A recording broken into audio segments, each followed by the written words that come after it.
دونوں ملکوں کی آبادی کا بیشتر حصہ نوجوانوں پر مشتمل ہے اور جاری تنازع سے سب سے زیادہ یہ نوجوان متاثر ہو رہے ہیں، اور اس کانفرنس کا مقصد قیام امن میں نوجوانوں کے کردار پر بحث کرنا ہے۔ اس کانفرنس کا اہتمام ایک غیر سرکاری ادارے میڈوٹیک نے کیا تھا۔ ادارے کے سربراہ حمید زازئی کے مطابق نوجوانوں پر مشتمل یہ کانفرنس ان کوششوں کا حصہ ہے جن کا محور خطے کے نوجوانوں کو قیام امن کی کوششوں میں شامل کرنا ہے۔ 2018 میں بھی ہم اسی طرح کی ایک کانفرنس کا اہتمام کریں گے جس میں تاجکستان کے نوجوانوں کو بھی شامل کیا جائے گا تاکہ یہ نوجوان مل کر دہشت گردی کے خاتمے سے متعلق اپنے خیالات کا تبادلہ کر سکیں۔ افغانستان اور پاکستان کے نوجوانوں کی اس کانفرنس سے پہلے دونوں ملکوں کی سول سوسائٹی کے ارکان اور صحافی بھی اس طرح کی کانفرنسز میں حصہ لے چکے ہیں۔ رحیم گل کے ساتھ شہناز نفیس، اردو VOA۔ اسپین سے علیحدگی کی تحریک چلانے والے خود مختار علاقے کیٹالونیا میں آج پارلیمنٹ کے انتخابات کے لیے ووٹ ڈالے جا رہے ہیں۔ اسپین کی مرکزی حکومت کو امید ہے کہ علاقائی انتخابات میں جیت اسپین سے الحاق کی حامی جماعتوں کی ہوگی، تاہم ان کا علیحدگی پسندوں سے کڑا مقابلہ بھی ہے۔ 1 اکتوبر کو کیٹالونیا میں اسپین سے علیحدگی کی حمایت میں ایک متنازع ریفرینڈم کے بعد علاقے کا کنٹرول مرکزی حکومت کے پاس ہے۔ کیٹالونیا میں تارکین وطن کی بھی بڑی تعداد بستی ہے۔ انتخابات میں بطور امیدوار کھڑے ہونے والے ایک پاکستانی عبدالرزاق صادق نے وائس آف امریکہ سے تارکین وطن کی امیدوں کے بارے میں بات کی۔ یہاں پہ جو اکثریت فارنر لوگ رہ رہے ہیں، امیگرینٹس رہ رہے ہیں، وہ چاہتے ہیں کہ کیٹالونیا اور اسپین اکٹھے رہیں، کیونکہ ان کے پاس جو ڈاکومنٹ ہیں، ان کے پاس جو نیشنلٹی ہے یا شناخت ہے وہ اسپین کی ہے، اس لیے وہ اسپین کو اور کیٹالونیا کو مضبوط اور اکٹھا دیکھنا چاہتے ہیں۔ اور ہم دیکھ رہے ہیں جو فیوچر کہ کیٹالونیا کا اسپین کے ساتھ ہی بہتر ہے، اور ہم ایک مضبوط کیٹالونیا کو اور ترقی یافتہ کیٹالونیا کو دیکھنا چاہتے ہیں اور دیکھ رہے ہیں، اور انشاءاللہ فیوچر میں ایسا ہی ہوگا انشاءاللہ۔ کیٹالونیا کے انتخابات کے نتائج سمیت دنیا بھر سے اہم خبروں کے لیے آئیے ہماری ویب سائٹ urduvoa.com پر، جہاں بہت سے موضوعات پر ویڈیو اور تفصیلی فیچرز بھی موجود ہیں۔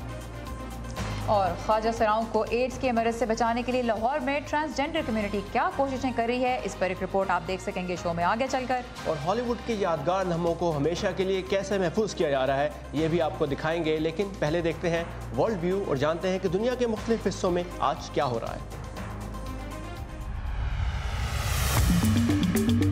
International committee of the Red Cross کا کہنا ہے کہ یمن میں ہیضے کی وبا سے متاثر ہونے والوں کی تعداد تقریباً 10 لاکھ ہو چکی ہے۔ مریضوں کی کل تعداد کا 1/3 بچے ہیں۔ اقوام متحدہ کے مطابق بیماری سے اب تک 2000 سے زائد ہلاکتیں ہو چکی ہیں۔ جنوبی کوریا میں ایک فٹنس سینٹر کی 8 منزلہ عمارت میں آتش زدگی سے 16 افراد ہلاک اور 10 زخمی ہو گئے ہیں۔ حکام کے مطابق آگ کا آغاز عمارت کی پارکنگ لاٹ میں کھڑی گاڑی میں لگنے والی آگ سے ہوا۔ آسٹریلین پولیس نے خدشہ ظاہر کیا ہے کہ میلبرن میں پیدل چلنے والوں پر گاڑی چڑھانے کا حادثہ منصوبہ بندی کے تحت کیا گیا، لیکن اسے دہشت گردی کی کارروائی قرار نہیں دیا جا سکتا۔ حادثے میں درجنوں افراد زخمی ہو گئے تھے۔ انگلینڈ کے چیسٹر چڑیا گھر میں ایما نامی اورینگٹن گوریلے نے ایک بچے کو جنم دیا ہے۔ یہ ایما کے ہاں 5ویں پیدائش ہے۔ بچے کی جنس کا تعین ابھی نہیں کیا جا سکا۔ عالمی ادارے کے مطابق دنیا بھر میں بندر کی خاص نسل اورینگٹن کی تعداد 6500 رہ گئی ہے اور ان کے ناپید ہونے کا شدید خطرہ موجود ہے۔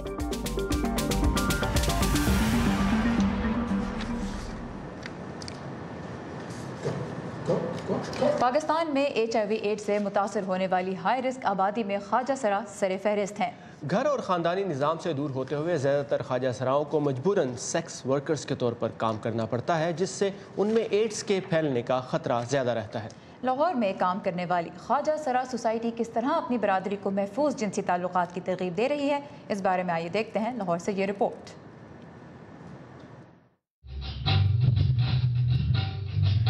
ہم پیسوں کی خاطر کسی کے ساتھ بھی سیکس کر لیتی، کیونکہ ہمارے پاس جاب نہیں ہے۔ جاب کے لیے اپلائی کرتے ہیں تو وہاں پہ ہمیں رکھتے ہی نہیں ہے۔ جاب نہیں ہے تو کیا کر سکتے ہیں، پیٹ بھی تو پالنا ہے، گھر والے تو ہمیں رکھتے ہی نہیں ہیں۔ نرمل کے مطابق سیکس ورکر بننا ان کی مجبوری تھی۔ معاشرے میں تیسری جنس سے منسلک انتہائی منفی رویوں کے پس منظر میں نرمل جیسے افراد کے لیے روزگار کے محدود ذرائع شاید ہی کسی کے لیے حیرت کی بات ہو۔